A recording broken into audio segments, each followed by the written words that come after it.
Hello, everybody. I'm responsible for presenting this week, and my presentation is going to be over intergenerational crime and violence. I also will try to discuss some theories like social learning theory, general strain theory, and also I'll try to have a brief discussion on other concepts, including feminist pathway theory.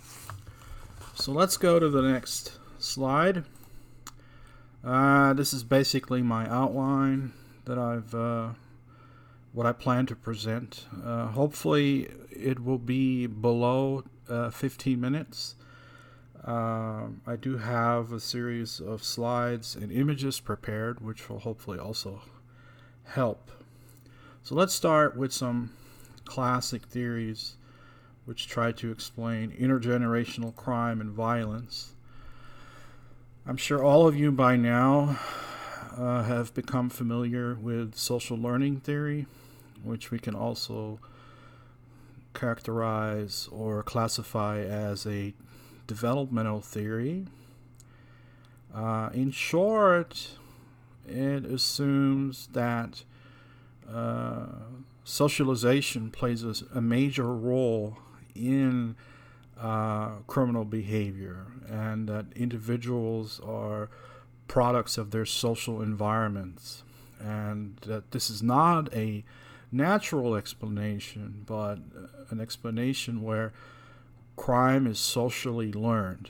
So I use the image on the left side, which, as we all know in intro sociology, the primary focus would often be on the agents of socialization and what role they played in the development of deviant behavior or good behavior.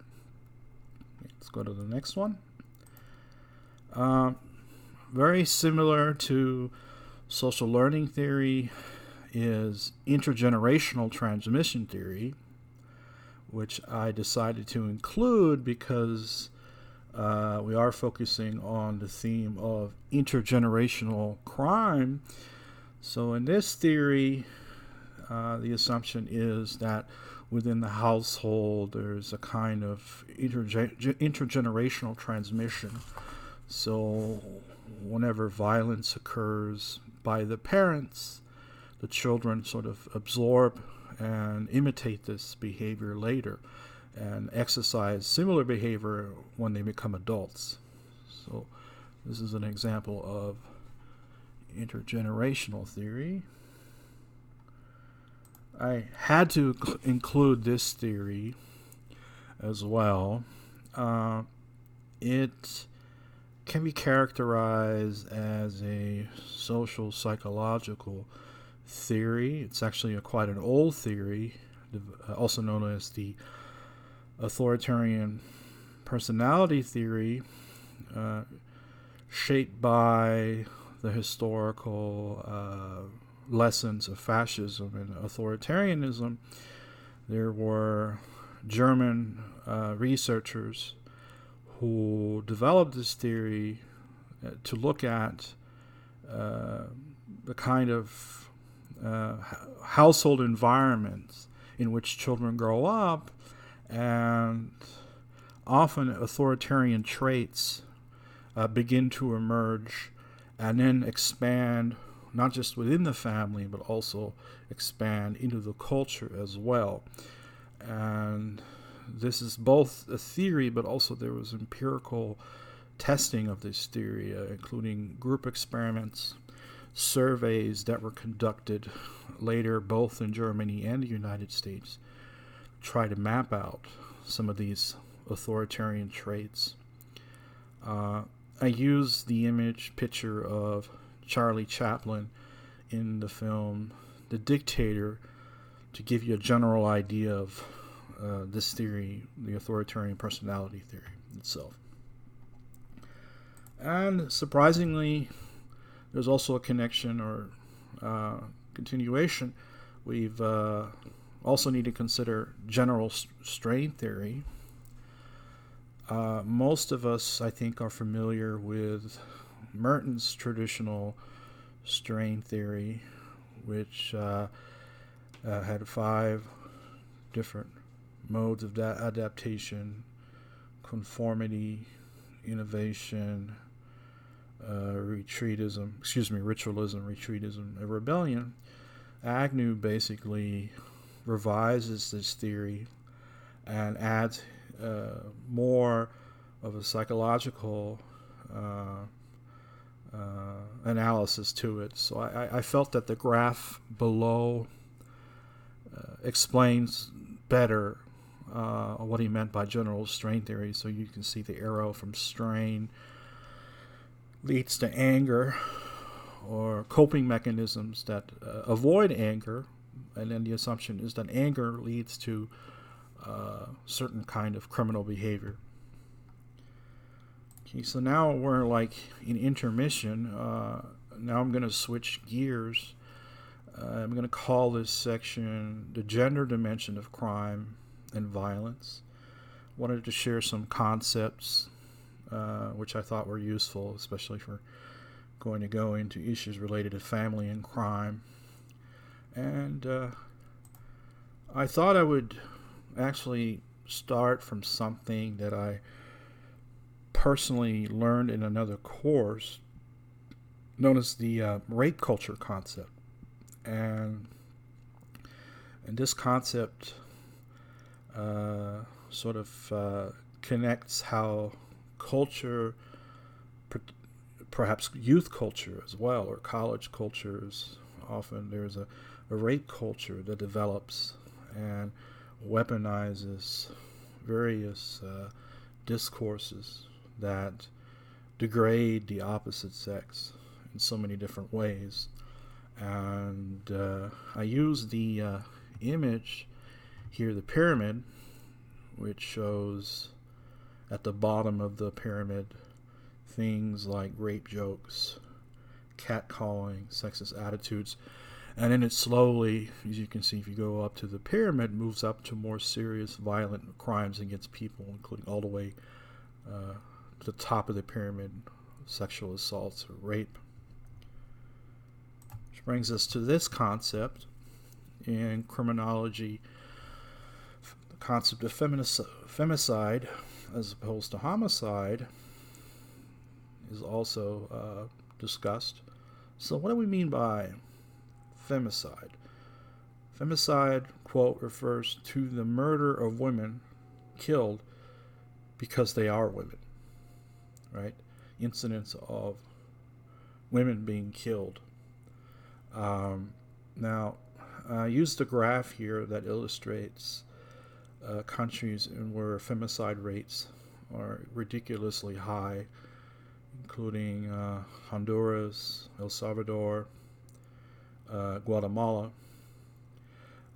It's important to note that, obviously the femicides do not just occur in the global south, but also occur in the global north as well. Okay, let's go to the next slide.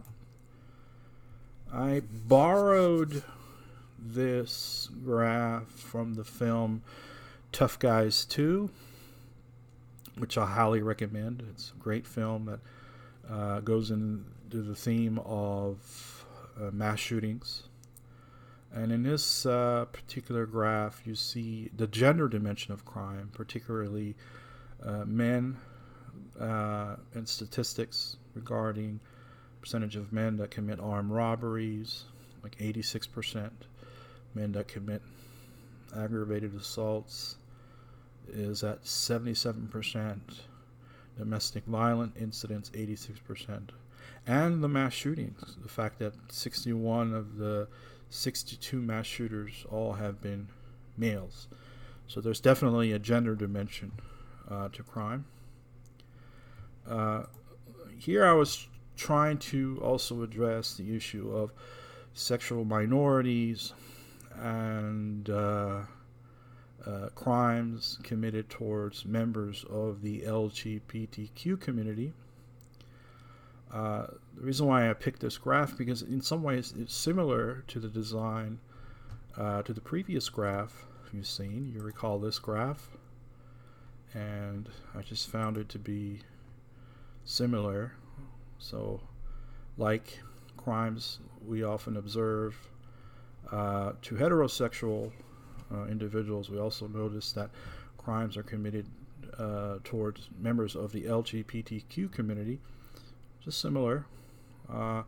May start with basic stereotyping, which then leads to social policies. We recall the bathroom laws that were passed a couple of years ago, I guess, in Texas.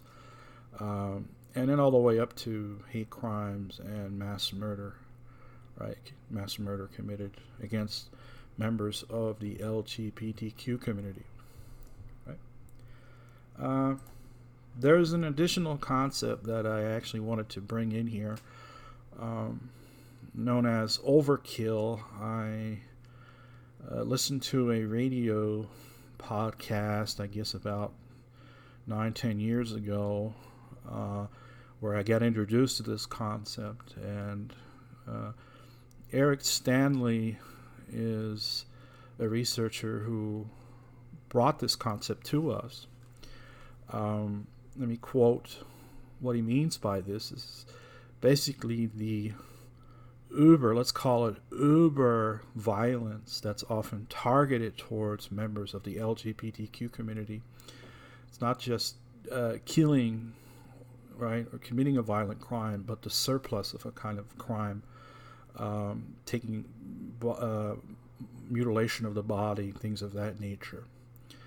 So Eric Stanely basically develops this concept to magnify the degree of hate, especially hate crimes that are often committed towards members of the LGBTQ community.